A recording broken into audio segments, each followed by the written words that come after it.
What I would say is, when you're in the running for a title, there's always that question mark against a team who've not won it before of, have they got the nerve? And when they lose a game like this or drop points 2-0 up last week, this week, have they bottled it? And this idea that Arsenal have bottled it or haven't held their nerve, I think it's completely the opposite.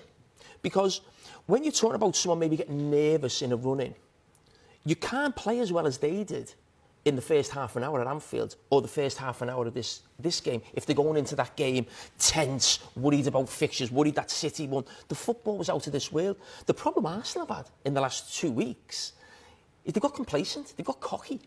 I mean, that game was so easy.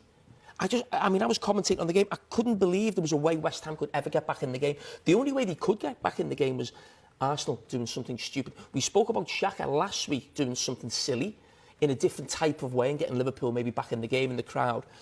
Let's just have a look here what happens. Now, this is after 32 minutes. This is the first thing West Ham did in the game. And it wasn't nothing special here. Gabriel deals with it, goes back to the goalkeeper. That's all West Ham had in over half an hour. Now, again, the only way Arsenal were ever going to put themselves in trouble was getting complacent, was getting cocky, getting a little bit arrogant. It was too easy.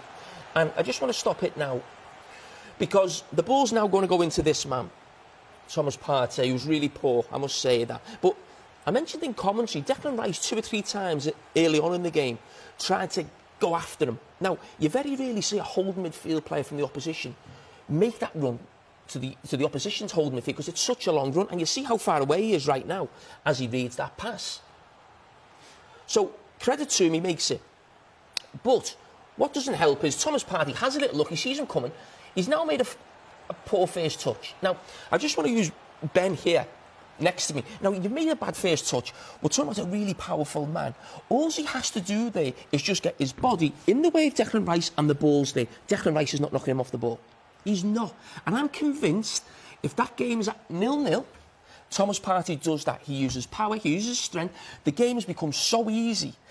Gabriel Jesus was playing right back for about 5 minutes in the game. That's how easy it become. And what does he do? Does he offload it to one of his back four? He should do, rather than what he actually does do.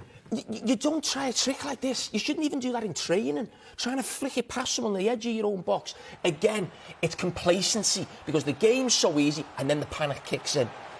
Gabriel does something stupid because of the panic.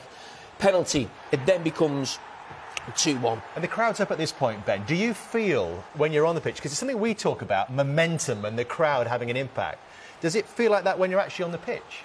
Yeah, I think with that moment, the whole feeling of the ground changed. It was flat, it was quiet. The players probably felt like that. Arsenal were having it all their own way. And one moment, it just changes like that, and the crowd get up. All of a sudden, it creates a little bit of panic in the back. You'll see Jamie just probably going to describe a little bit of panic here. What would you do in this situation if you're Gabriel? Probably do what Gabriel did.